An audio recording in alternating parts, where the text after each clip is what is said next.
안녕하세요. 부동산TV 부동산입니다. 어저께 제가 한 1시간 정도 파리 대책 찌라시 돈 내용 가지고 얘기를 했는데, 얘기하면서 좀 잘못 말씀드린 부분도 있고, 크게 중요한 부분은 아닙니다만, 바로잡을 부분도 있고, 그 다음에 조금 더 깊이 살펴봐야 될 부분도 있는 것 같고, 많이들 궁금해 하시는 것 같아서 조금 몇 개 꼭지만 집어서 얘기를 좀 해보는 시간을 가져보도록 하겠습니다.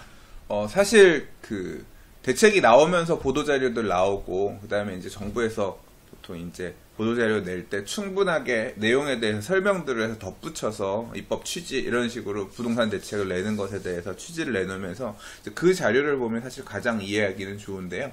내일 나올 거니까 좀 하루라도 앞서서 조금 궁금해 하시는 부분들 있으니까 한번 좀 짚고 넘어가도록 하겠습니다.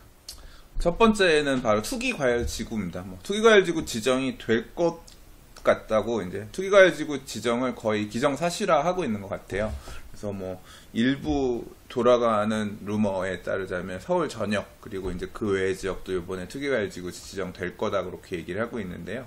투기과열지구 지정이 어떻게 되면 되느냐? 14가지의 규제가 동시에 적용된다 라고 해서 얘기 나오는데, 구체적으로 뭔지는 몰라요. 저도 이 14가지가 뭔지 찾아보고 싶은데 기사에서 14가지를 다 언급한 기사들은 없는 것 같아요.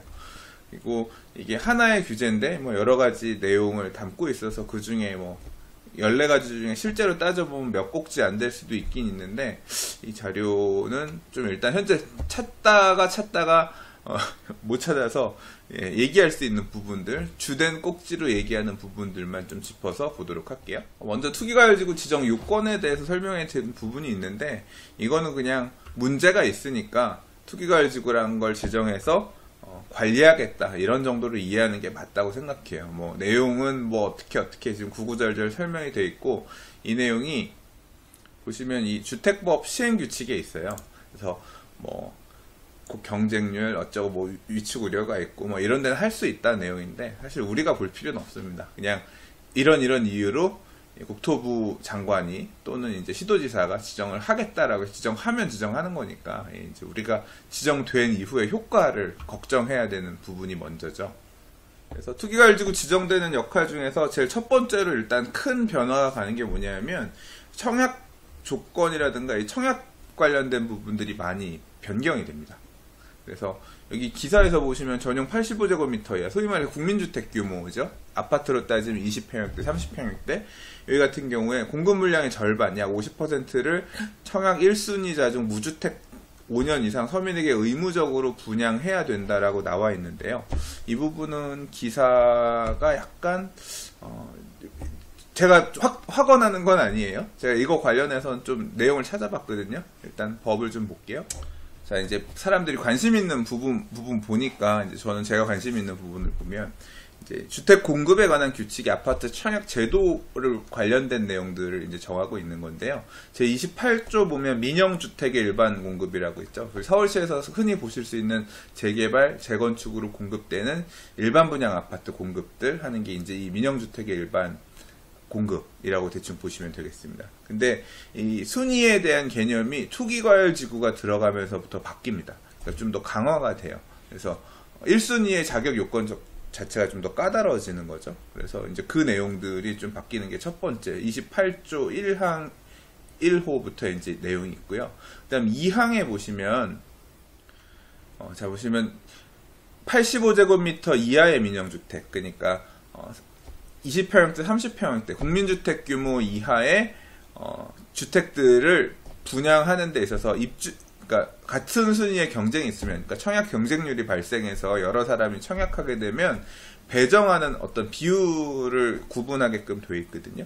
그래서 이제 예전에는 이게 무주택 5년 이상 세대주한테 우선적으로 준다 이거였는데, 지금 개정된 작년 11월 15일날 개정된 내용에 보면 이제 가점제 적용으로 내용이 바뀐 것 같아요. 그래서 가점제 배정하는 비율을 어느 지역이냐에 따라서 좀 변화를 줬는데, 자, 이 내용을 다시 볼게요. 그래서 수도권에 지정된 공공주택지구, 소위 말해서 이제 보금자리 주택이죠. 보금자리 주택 같은 경우는 100%를 가점제로 가게끔, 이거는 지금 적용되고 있으니까 현재도 있는 거예요. 그런데 투기과열지구에서 입주자를 선정하는 경우는 75%. 그러니까 이런 공공주택지구가 아니더라도 서울에 예를 들어 뭐 강남구다, 뭐 예를 들어서 마포구다, 여기에 아파트를 짓는 재개발구역 또는 재건축 단지가 있는데 분양을 할 경우에 여기가 지금은 투기과열지구가 아닌데 투기과열지구가 지정이 되잖아요. 그러면 75% 물량을 가점 배정을 하도록 돼 있어요. 그렇지 투기과열지구가 아니면 몇 퍼센트냐면 40%예요. 그래서 지금 그러니까 정확하게 얘기하면 청약 조정 지역으로 정해진 경우, 그러니까 서울시는 전부 다 청약 조정 지역 대상 지역으로 정해졌잖아요. 그러니까 40% 적용하는 거고, 청약 조정 지역도 아닌 지역 같은 경우는 40% 이하에서 시장 군수구청장이 그냥 정한 비율대로 가점 비중을 정할 수 있게끔 돼 있는 거예요. 근데 일단 여기 서울 전역이 투기과열지구 지정이 되면 가점 배정이 75%로 올라가는 거니까, 뭐 예를 들어 100세대 일반 분양이다. 그러면 가점이 75%, 그러니까 75세대 받고 남는 25개의 물량을 가지고 이제 기존의 가점에서 떨어진 사람들 포함해가지고 청약 뺑뺑이를 돌린다는 거죠. 이런 식으로 가점의 비중이 확 높아지는 역할이 이루어지게 됩니다. 아무튼 그래서 그 가점 비중이 되게 높아지고, 가점의 배정이 되게 높아지고, 그래서 청약 가점을 통해서 공급받는 사람들이 늘어나니까 이제 청약 가점이 높지 않은 사람들은 되게 소외될 가능성이 있죠. 예. 과거에 저도 그랬던 사람이라서 예. 이제 그런 부분이 있습니다. 그래서 청약 제도를 통해서 아파트를 분양받기는 가점이 높은 사람들은 가능성이 그만큼 더 높아지고 가점이 낮은 사람들은 그만큼 더 낮아진다. 뭐 이 정도로 요약하시면 되겠고요. 그리고 이제 전매 제한 기간에 대한 내용도 있어요. 뭐 최대 3년에서 5년까지도 제한될 가능성이 크다. 그러니까 등기하고 이후에도 전매가 못하는 기간, 뭐 이런 것까지 포함되는 건데, 이제 이 내용은 54조에 보면 있어요. 재당첨 제한 관련해서는 54조의 내용이 있는데 복잡해요. 그리고 사실 저도 잘 몰라요. 이 재당첨은 뭐는 이게 되게 복잡해요. 뭐 수도권 공공택지에 뭐 과밀억제권역에 뭐 이거에 따라서 기관들이 다 다르고 공급 물량이 민간이냐 뭐 아니면 뭐 공공이냐 이런 거에 따르고 되게 복잡했던 걸로 기억하거든요. 표로 나중에 정리하거나 그러면 편한데 뭐 나중에 정리해 주는 데 나오겠죠. 아무튼 재당첨 제한들도 되게 복잡해진다. 뭐 개략적으로 이렇게 보시면 될 것 같고요.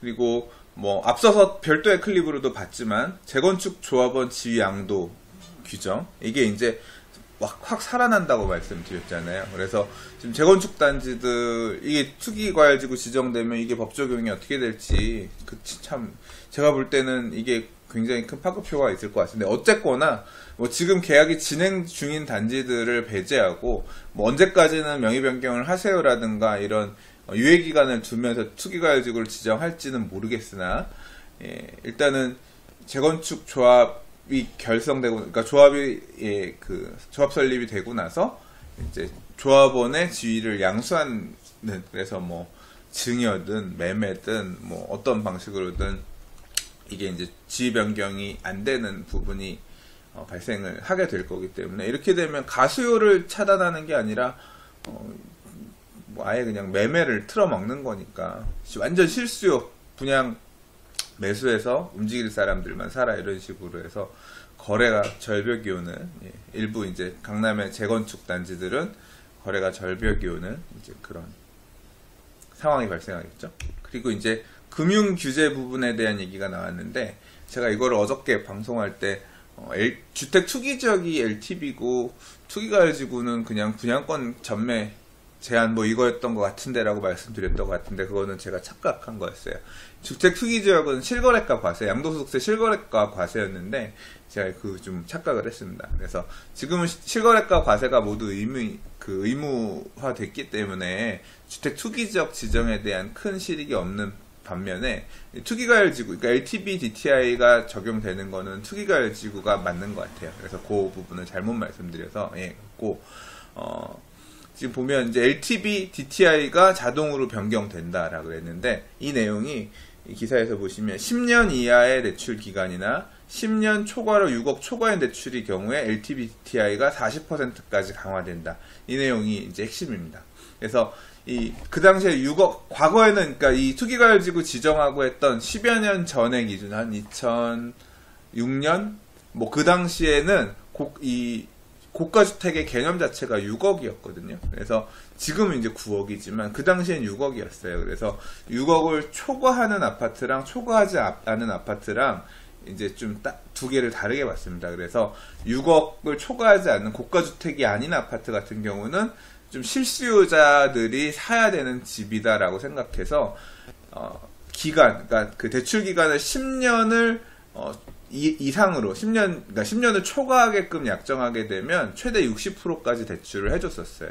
그랬는데 만약에 10년 미만의 대출을 놓게 되면 단기 대출로 봐서 LTV를 40%로 제한을 했습니다. 그래서 그 당시에 대부분 약정 기간을 10년 초과, 보통 한 20년에서 30년 정도 장기 대출로 묶어놓고, 장기 대출로 약정해놓고 이제 분할 상환하는 형태, 이자랑 거치 기간을 두고 분할 상환을 하는 형태로 해서 보통 60%까지 LTV를 뺐었던 걸로 기억해요. 근데 이게 어디에 굉장히 크게 영향을 미치냐면요, 분양권에 굉장히 큰 영향을 미칩니다. 그러니까 신규 분양하시는 분들한테 굉장히 크게 영향을 미쳐요. 왜 크게 영향을 미치냐면, 이게 우리가 아파트 분양받을 때 중도금 대출 활용하시잖아요. 중도금 대출 지금 보통 중도금은 60% 정도 받죠. 계약금 10%, 중도금 10%씩 6회, 그 다음에 입주할 때 30% 이렇게 100%를 채우는데요. 이 중도금 대출이 뭐냐면, 성격상 보면 단기 대출이에요. 10년 이하의 단기 대출이죠. 왜냐하면 분양할 때 대출 신청해서 이제 보통 한 6개월 정도 후에 첫 번째 대출 실행이 되는데, 그때부터 약정 기간을 보통 아파트 짓는데 3년 이내잖아요. 그러니까 약정을 3년 정도밖에 할 수 없거든요. 최대한. 그러니까 10년 이하기 때문에 LTV가 40%로 줄어들어요. 무슨 소리냐면, 분양을 받으시려는 분들이 지금 돈 계약금 10%만 가지고 청약을 하면 안 되고요.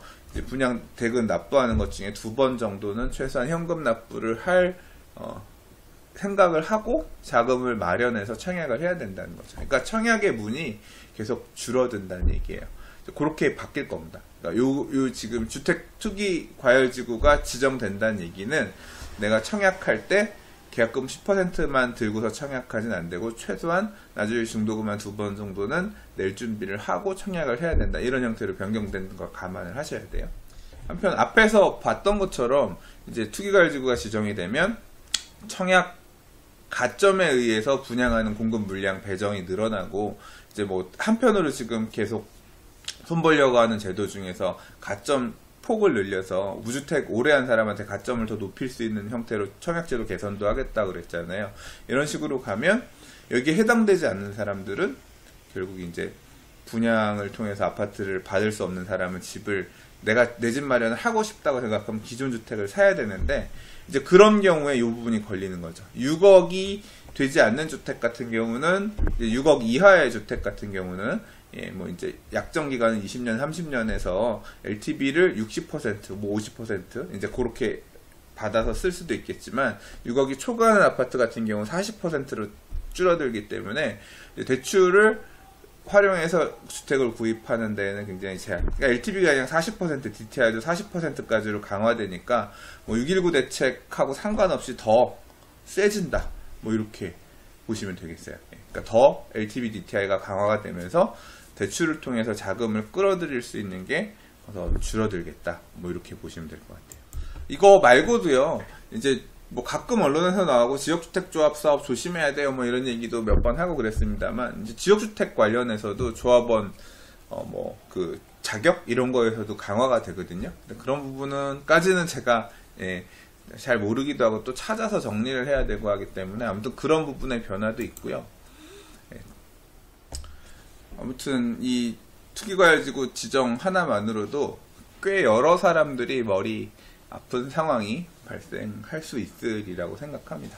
내일 뭐 보도자료 보면 좀 더 구체적으로 내용 알 수 있을 것 같으니까요. 그때 다시 한번 나오면 자료는 제 유튜브 영상을 통해서 또는 뭐 링크 등을 통해서 바로 클릭해서 보실 수 있게끔 준비를 해보도록 할게요. 일단 투기과열지구 얘기는 이 정도 하고요. 그리고 다른 얘기 조금 더 해볼게요.